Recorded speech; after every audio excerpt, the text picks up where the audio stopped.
Hi dears, welcome back. This is second part of our online class for Excerpts from the Diary of a Young Girl by Anne Frank. From the introduction part, you might have understood who is Anne Frank and the background of these diary entries. As we understood, these diary entries describe Anne Frank's personal life as the political climate of her time during Second World War. Yes, as it is written in the background of Second World War, these diary entries bring the most shocking atrocities committed against humanity under Adolf Hitler's regime. Okay, now let us read the diary entries. As part of the syllabus, we have only 2 diary entries to be learned. The first one from Monday 22nd May 1944 and second one from Thursday 25th May 1944. And here in first part she described the attitude of great many people towards Jews as it is changed from earlier time. Okay, now let us read text. The Diary of a Young Girl. Monday 22nd May 1944. Dear Kitty, to our great horror and regret, we hear that the attitude of great many people towards us Jews has changed. We hear that there is an anti-Semitism now in circles that never thought of it before. This news has affected us all very, very deeply. The cause of this hatred of the Jews is understandable, even human sometimes, but not good. This entry dated Monday 22nd May 1944, and here Anne Frank addresses Kitty. Dear Kitty. Kitty ആരാ എന്ന് ഇൻട്രഡക്ഷനിൽ നാം മനസ്സിലാക്കിയിട്ടുണ്ട്.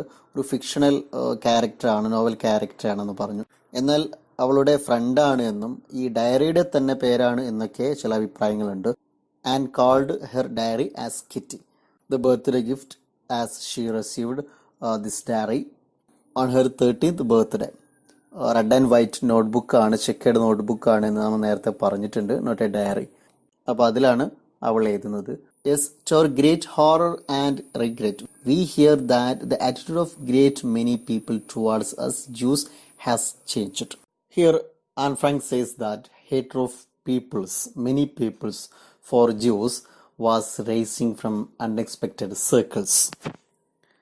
Anti-Semitism, hostility to Jews or prejudice against Jews was spreading there. It is really a sad news for her and her family. 1940കളിൽ antisemitism, ജൂതവിരോധം ലോകത്താകമാനം സ്പ്രെഡായിക്കൊണ്ടിരിക്കുകയാണ്. ജൂതന്മാരോടുള്ള ആളുകളുടെ സമീപനം, ആറ്റിറ്റ്യൂഡ് മുമ്പില്ലാത്ത വിധം ചേഞ്ച് ആയിക്കൊണ്ടിരിക്കുന്നു. ആളുകളൊക്കെ ജൂതന്മാരെ വെറുക്കുന്നു എന്ന് മനസ്സിലായപ്പോൾ അത് അവർക്ക് വല്ലാത്തൊരു ഗ്രേറ്റ് ഹോറർ ആൻഡ് റിഗ്രറ്റ് ആയിരുന്നു, വല്ലാത്തൊരു നടക്കവും ദുഃഖവുമായിരുന്നു. മുമ്പൊന്നും കാണാത്ത വിധം വ്യത്യസ്തമായ സർക്കിളുകളിൽ നിന്ന്, സമൂഹങ്ങളിൽ നിന്ന്, സ്ഥലങ്ങളിൽ നിന്നൊക്കെ ആന്റിസെമിറ്റിസം, ജൂതവിരോധത്തിന്റെ വർത്തമാനങ്ങൾ കേട്ടുകൊണ്ടിരിക്കുന്നു. It was affected them very very deeply, very badly.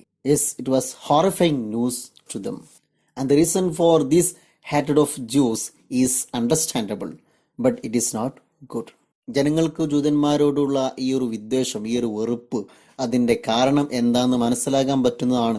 എന്നിരുന്നാലും മനുഷ്യ നന്മക്ക് ഇത് ഒരിക്കലും നല്ലതല്ല എന്നാണ് ആൻ ഫ്രാങ്ക് പറയുന്നത്.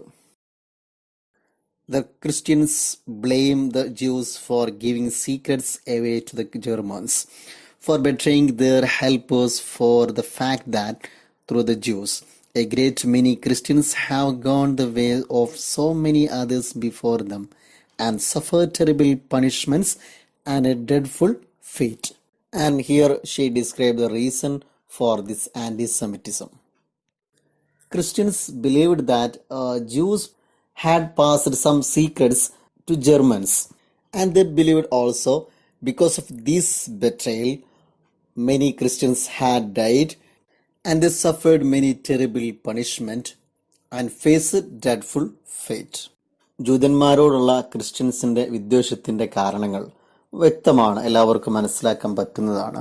ജർമ്മൻസിന് ചില രഹസ്യങ്ങൾ പാസ് ചെയ്തത് ജൂതന്മാരാണ് എന്ന് ക്രിസ്ത്യൻസ് കുറ്റപ്പെടുത്തുന്നു. അതുപോലെ അവരുടെ സഹായികളെയൊക്കെ ബെട്രേഡ് ഒറ്റിക്കൊടുത്തതും ഈ ജൂതന്മാരാണെന്ന് തന്നെയാണ് ക്രിസ്ത്യൻസ് വിശ്വസിക്കുന്നത്. അങ്ങനെ ഈ ബെട്രയിങ് ഒറ്റിക്കൊടുക്കൽ കാരണമായി ഒരുപാട് ക്രിസ്ത്യൻസ് മരിക്കാനിടയായിട്ടുണ്ട്. And many of them suffer terrible punishments and dreadful fate. ധാരാളം ആളുകൾ മരണപ്പെട്ടു. അതുപോലെ തന്നെ മറ്റു ഒരുപാട് ആളുകൾ ഡ്രെഡ്ഫുൾ, ഇന്റൻസീവ്, വെരി ബാഡ് പണിഷ്മെന്റിന് വിധേയരാകുകയും ഡേഞ്ചറസ്, ഫിയർഫുൾ, ഭയാനകമായ ദുരവസ്ഥ അനുഭവിക്കുകയും ചെയ്തിട്ടുണ്ട്. അതിനൊരു പ്രതികാരമായിട്ടാണ് ഈ ഒരു ജൂതവിരോധം എല്ലാവരും വെച്ചു പുലർത്തുന്നത് എന്നാണ് ആൻ ഫ്രാങ്ക് പറഞ്ഞു വെക്കുന്നത്. Is this all true? ഒരു പക്ഷേ ഈ പറയപ്പെട്ടതൊക്കെ ശരിയായിരിക്കാം. ക്രിസ്ത്യൻസിനെ പറ്റിയുള്ള വിവരങ്ങൾ ജർമ്മൻസിന് ജൂതന്മാർ ഒറ്റിക്കൊടുത്തത് കാരണമായിട്ടായിരിക്കാം ജനങ്ങൾ ജൂതന്മാരെ വെറുക്കുന്നത്. പക്ഷെ ഇതിന് ചില രണ്ട് വശങ്ങളുണ്ട്. But one must look at all these things from both side. ബെട്രയിന്റെ വിഷയത്തിൽ ജൂതന്മാരെ നമ്മൾ ബ്ലെയിം ചെയ്യുമ്പോൾ ഇവിടെ രണ്ട് വശങ്ങളിലേക്ക് നാം നോക്കിയിട്ടാവണം കാര്യങ്ങൾ വിലയിരുത്തേണ്ടത്. ഇവിടെ ജൂതന്മാരുടെ സ്ഥാനത്ത് ക്രിസ്ത്യൻസ് ആയിരുന്നെങ്കിൽ ഇവരും അത് തന്നെയല്ലേ, ക്രിസ്ത്യൻസും അത് തന്നെയല്ലേ ചെയ്യുമായിരുന്നത്? Really Jews were forced to betray the name of their helpers, Christians. യഥാർത്ഥത്തിൽ ജൂതന്മാർ ക്രിസ്ത്യൻസിന്റെയും അവരുടെ സഹായികളുടെയും ഒക്കെ പേരുകൾ പറയാൻ നിർബന്ധിതരായതാണ്. ഇവിടെ നേരത്തെ ഹെൽപ്പേഴ്സ് എന്ന് പറയുന്നത് ജൂതന്മാരെ തന്നെ സഹായിച്ചവരെ പറ്റിയാണ്. അവരുടെ തന്നെ സഹായികളെയാണ് അവർ ഒറ്റിക്കൊടുത്തതെന്ന് കേൾക്കുമ്പോൾ ഒരു പക്ഷേ അത് വിദ്വേഷത്തിന് കാരണമായേക്കാം. But really many Christians who helped the Jews when they were hiding, but when the German caught them and tortured them, the Jews were forced to betray their names. യഥാർത്ഥത്തിൽ ജർമ്മൻകാരുടെ പിടിയിൽ നിന്ന് രക്ഷപ്പെടാൻ വേണ്ടി ക്രിസ്ത്യൻസ് അവരെ ഒളിക്കാൻ വേണ്ടി സഹായിച്ചിരുന്നു. എന്നാൽ ജർമ്മൻസ് ഈ ജൂതന്മാരെ പിടികൂടുന്ന സമയത്ത് അവരെ സഹായിച്ചവരെ എന്നോണം ക്രിസ്ത്യൻസിനെയും അവർ പിടികൂടി. നിരന്തരമായ പീഡനങ്ങൾ കാരണം അത് സഹിക്കാൻ പറ്റാതെ, പിടിച്ചു നിൽക്കാൻ പറ്റാതെയാണ് സഹായിച്ചവരുടെ പേര് അവർ വെളിപ്പെടുത്താൻ നിർബന്ധിതരായത്. എന്നാൽ ജൂതന്മാരുടെ ഈ സ്ഥാനത്ത് ക്രിസ്ത്യൻസ് ആയിരുന്നെങ്കിൽ അവരും ഇതുപോലെ തങ്ങളുടെ സഹായിച്ചവരെ അവരുടെ പേര് വെളിപ്പെടുത്താൻ നിർബന്ധിതരാകുമായിരുന്നു. അങ്ങനെയുള്ള ഒരിക്കലും പിടിച്ചു നിൽക്കാൻ പറ്റാത്ത രൂപത്തിലുള്ള പീഡനങ്ങൾ, വേദനകൾ സഹിക്കാൻ പറ്റാതെയാണ് സഹായിച്ചവരുടെ പേര് ജർമ്മൻകാരോട്, ജർമ്മൻ സൈന്യത്തിനു മുമ്പിൽ വെളിപ്പെടുത്തേണ്ടി വന്നത്. Just imagine that if Germans are in our position, if they were tortured like us, they also would have forced to tell the name of their helpers. The German have the means of making people talk.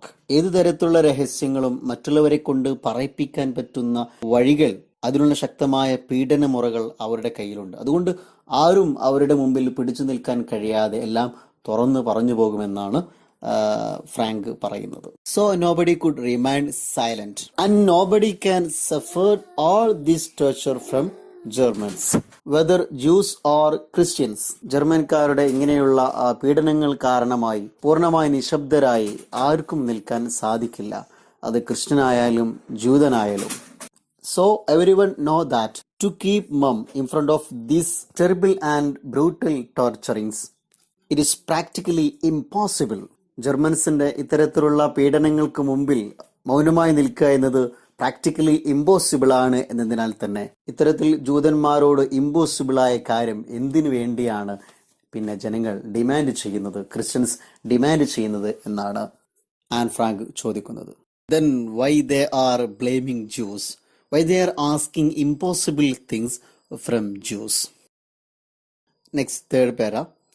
It is being murmured in underground circle that the German Jews who emigrated to Holland, who are now in Poland, may not be allowed to return here. They once had the right of asylum in Holland, but when Hitler has gone, they will have to go back to Germany again. Anne Frank and her family add here from their hidden places that German Jews who went to Poland may not be allowed to return here, to return to Holland. In short, when Nazi came to Holland in 1940, the Jews lost their only one shelter. Underground സർക്കിളിൽ, രഹസ്യ അറകളിൽ അഭയം പ്രാപിച്ചിരുന്ന സമയത്ത് അവർ കേൾക്കേണ്ടി വന്ന മറ്റൊരു പ്രയാസകരമായ കാര്യമെന്നത് ഹോളണ്ടിലെ German ജൂതന്മാരുടെ ഒളിത്താവളം എന്നേക്കുമായി നഷ്ടപ്പെടുകയാണ്, അവരുടെ അഭയസ്ഥാനം, അവരുടെ ഷെൽട്ടർ നഷ്ടപ്പെടുകയാണ് എന്നതാണ്. ജർമ്മൻ ജ്യൂസ് എന്നാൽ ജർമ്മനിയിലെ ജൂതന്മാർ, ഹോളണ്ടിലേക്ക് കുടിയേറിപ്പാർത്ത ജർമ്മനിയിലെ ജൂതന്മാർ. Anne Frank and her family belong to German Jews who were born in Germany. When Hitler became the ruler of the Germany, the family ran away to Netherlands or Holland. ഹോളണ്ടിന്റെ പുതിയ പേരാണ് Netherland. ഹിറ്റ്ലറിന്റെ ക്രൂരമായ ഭരണത്തിൽ നിന്നും രക്ഷപ്പെടാൻ വേണ്ടി ഹോളണ്ടിലേക്ക് രക്ഷാർത്ഥം കുടിയേറിപ്പാർത്ത ജർമ്മനിയിലെ ജൂത വിഭാഗക്കാരാണ് an ഫ്രാങ്കും അവരുടെ ഫാമിലിയും. ആൻ ഫ്രാങ്കിന് 4 വയസ്സ് പ്രായമാകുമ്പോഴാണ് അവർ ഈ ഹോളണ്ടിലേക്ക് കുടിയേറിപ്പാർക്കുന്നത്. Then they lived there in Holland. But in 1940, Nazi conquered Holland. Then these immigrated families were threatened. They had to live in hidden life. Some people went to Poland. അങ്ങനെ 1940-ൽ Germany ഹോളണ്ടിനെ conquered ചെയ്ത സമയത്ത്, ജയിച്ചടക്കിയ സമയത്ത് ജർമ്മനിയിൽ നിന്ന് വന്ന ജൂതവംശക്കാരെ അവർ ഭീഷണിപ്പെടുത്തി. Nazi പട്ടാളക്കാരുടെ ക്രൂരതയിൽ നിന്ന് രക്ഷപ്പെടാൻ വേണ്ടി അങ്ങനെ ചിലർ പോളണ്ടിലേക്ക് രക്ഷപ്പെടുകയുണ്ടായി. പക്ഷെ ജർമ്മനിയിൽ നിന്ന് വന്ന ജൂത കുടിയേറ്റക്കാരെ നാസി പട്ടാളം ഭീഷണിപ്പെടുത്തി. അതായത് നിങ്ങൾക്കൊരിക്കലും ഇനി ഹോളണ്ടിലേക്ക് തിരിച്ചു വരാൻ സാധിക്കില്ല എന്നായിരുന്നു അവരന്ന് ഭീഷണിപ്പെടുത്തിയിട്ടുണ്ടായിരുന്നത്. They once had the right of asylum in Holland. Asylum, a place of safety, shelter. A place of where one can be safe. അഭയസ്ഥലം. ഇവിടെ ഹിറ്റ്ലർ വന്ന സമയത്ത് ഒരു പക്ഷേ ഹോളണ്ടർ അഭയസ്ഥലമായി അവിടെ താമസിക്കാൻ അവർക്ക് സാധിക്കുമെങ്കിലും ഹിറ്റ്ലർ തിരിച്ചുപോയാൽ അവരെ വീണ്ടും അടക്കപ്പെടും എന്നൊരു വിഷമകരമായ സാഹചര്യമാണ് അവർക്ക് മുമ്പിലുണ്ടായിരുന്നത്. നെക്സ്റ്റ് പേര. When one hears this, one naturally wonders why we are carrying on with this long and difficult war. We always hear that we are all fighting together for freedom, truth, and right. Is discord going to show itself when we are still fighting? Is the Jew once again worthless than another? This paragraph discusses on meaningless, useless of a world war. Here Anne Frank asking, why this war? ജർമ്മനിയിലും പരിസര രാജ്യങ്ങളിലുമൊക്കെ നടന്നുകൊണ്ടിരിക്കുന്ന യുദ്ധവുമായി ബന്ധപ്പെട്ട കാര്യങ്ങൾ വിലയിരുത്തുന്ന ഏതൊരാളും സ്വാഭാവികമായും അത്ഭുതപ്പെട്ടു പോവും. Why we are carrying on with this long and difficult war. എന്തിനു വേണ്ടിയാണ് ഏറെ പ്രയാസങ്ങൾ സഹിച്ച്, ദുരിതങ്ങൾ സഹിച്ച്, അനേകായിരം മരണപ്പെട്ട് വികലാംഗരായി ഒരുപാട് കാലം നീണ്ടു നിൽക്കുന്ന ഇത്തരം ദൈർഘ്യമേറിയ യുദ്ധങ്ങൾ എന്തിനു വേണ്ടിയാണ് നീട്ടിക്കൊണ്ടു പോകുന്നത് എന്ന് യുദ്ധമുഖത്ത് എപ്പോഴും നാം കേൾക്കുന്ന ചില കാര്യങ്ങളാണ്. We are all fighting together for freedom, truth and right. അവകാശങ്ങൾക്ക് വേണ്ടിയും ട്രൂത്തിന് വേണ്ടിയും ഫ്രീഡത്തിനു വേണ്ടിയുമാണ് നമുക്ക് പോരാടുന്നത് എന്നത്. This is wrong concept. But it is often said that war is waged to achieve freedom, truth and right. But Anne Frank here feels that this is an irony because the Jews are not getting freedom, truth, and right. Yes, Anne Frank, though she's so young, she understood the useless, meaningless of this Second World War. That is why she is asking why this war is continuing. കലഹങ്ങൾ, യുദ്ധങ്ങൾ ഇതിങ്ങനെ അവസാനിക്കാതെ വീണ്ടും തുടർന്നു പോയാൽ, if this discord never last or we are still fighting, and Frank wonders that the Jew is again treated as a worthless creature as the war is continuing. ലോകത്ത് ജൂതന്മാർ വീണ്ടും തരം താഴ്ത്തപ്പെട്ട നികൃഷ്ടരായ ആളുകളായി ഗണിക്കുന്നത് ഇങ്ങനെ തുടർന്നു കൊണ്ടേയിരിക്കും എന്നാണ് ആൻ ഫ്രാങ്ക് ചിന്തിക്കുന്നത്. നെക്സ്റ്റ് പേര. Oh, it is sad, very sad, that once more, for the umpteenth time, the old truth is confirmed. What one Christian does is his own responsibility. What one Jew does is thrown back at all Jews. Umpteenth time എന്ന് പറഞ്ഞാൽ several times. ഒരുപാട് കാലമായി നിലനിൽക്കുന്ന ആളുകൾ വിശ്വസിച്ചു പോരുന്ന ഒരു സത്യം, ഒരു കാര്യം ഇവിടെ വീണ്ടും സ്ഥിരീകരിക്കപ്പെട്ടിരിക്കുകയാണ്. What one Christian does is his own responsibility. What one Jews does is thrown back at all Jews. When a Christian does something, it is treated as his own responsibility. It is well received. However, whatever a Jew does, it becomes a cause for all Jews. ഇന്ന് സമൂഹത്തിലെ ചില വിഭാഗങ്ങൾ അനുഭവിക്കുന്ന ഒരു പ്രശ്നമാണിത്. അതായത് an Frank പറയുന്നത്, ഏതെങ്കിലും ഒരു ക്രിസ്ത്യൻ എന്തെങ്കിലും തെറ്റുകൾ ചെയ്താൽ അത് ആ ചെയ്തവൻ്റെ മാത്രം ഉത്തരവാദിത്തമായി, അവൻ്റെ മാത്രം തെറ്റായി കാണുന്നു. എന്നാൽ ഒരു ജൂതൻ എന്തെങ്കിലും തെറ്റുകൾ ചെയ്യുകയാണെങ്കിൽ അത് എല്ലാ ജൂതന്മാരുടെയും തെറ്റായിട്ട് സമൂഹം വിലയിരുത്തുകയും ചെയ്യുന്നു എന്നാണ്. അതവരുടെ വിശ്വാസത്തിൻ്റെ ആദർശത്തിൻ്റെ പ്രശ്നമാണ് എന്ന് പറഞ്ഞ് ആ സമുദായത്തെ മൊത്തത്തിൽ പ്രതിസ്ഥാനത്ത് നിർത്തുന്ന ഒരു പ്രവണത ലോകത്ത് ഉടനീളം കാലങ്ങളായി തുടർന്നു വരുന്ന ഒരു രീതിയാണ്. നെക്സ്റ്റ് പേര. Quite honestly, I can understand that the Dutch, who are such a good, honest, upright people, should judge us like this. We, the most oppressed, the unhappiest, perhaps the most pitiful of all people of the world. I hope one thing only, and that is that this hatred of Jews will be a passing thing, that the Dutch will show what they are after all, and that they will never totter and lose their sense of right, for anti-Semitism is unjust. Here Anne Frank thinks that Dutch people are very good, honest and upright, and we, the Jews, are oppressed and unhappiest in the world. But though the Dutch are good, they treat us very bad. They judge us like this humiliating way. വളരെ സത്യസന്ധമായിട്ട് ഞാൻ വിചാരിക്കുകയാണ്, എന്തുകൊണ്ടാണ് Dutch ജനത ഞങ്ങളോട് ഇങ്ങനെ മോശമായി പെരുമാറുന്നത്, ഞങ്ങളെ ഇങ്ങനെ മോശമായി ജഡ്ജ് ചെയ്യുന്നത്. യഥാർത്ഥത്തിൽ Dutch peoples are good, honest and upright. Dutch ജനത വളരെ നല്ലവരാണ്, സത്യസന്ധരാണ്, നേരവാ നേരപ്പോ എന്ന് ചിന്തിക്കുന്ന വളരെ നന്മയുള്ള ആളുകളാണ്. But why they are against juice? പക്ഷെ എന്തുകൊണ്ടാണ് ജൂതന്മാരോട് ഈ രൂപത്തിൽ മോശമായി പെരുമാറുന്നത്, മോശമായ രൂപത്തിൽ അവരെ ജഡ്ജ് ചെയ്യുന്നത് എന്ന് എനിക്ക് മനസ്സിലാക്കുന്നില്ല. എന്നാൽ ജൂതന്മാർ യഥാർത്ഥത്തിൽ ഒപ്രസ്ഡ് ആണ്, അടിച്ചമർത്തപ്പെട്ടവരാണ്. പിറ്റിഫുൾ ലൈഫ്, എ പതറ്റിക് ലൈഫ്, വളരെ പരിതാപകരമായ അവസ്ഥയിലൂടെ ജീവിക്കുന്നവരാണ്. എന്നിട്ട് പോലും ഇത്ര സത്യസന്ധരായ ഡച്ച് പീപ്പിൾ എന്തുകൊണ്ട് ഞങ്ങളോട് ഇങ്ങനെ പെരുമാറുന്നു എന്ന് മനസ്സിലാകുന്നില്ല എന്നാണ് ആൻ ഫ്രാങ്ക് പറയുന്നത്. ഇവിടെ ഹോളണ്ടുകാരെയാണ് ഡച്ച് പീപ്പിൾ എന്ന് പറയുന്നത്. And here an Frank expresses her grief. At the beginning, Dutch people had shown their kindness to these Jews as they welcomed Jews. But now they started to disbelieve them. And now Jews are perhaps unhappy of all the people, the most pitiful people in the world.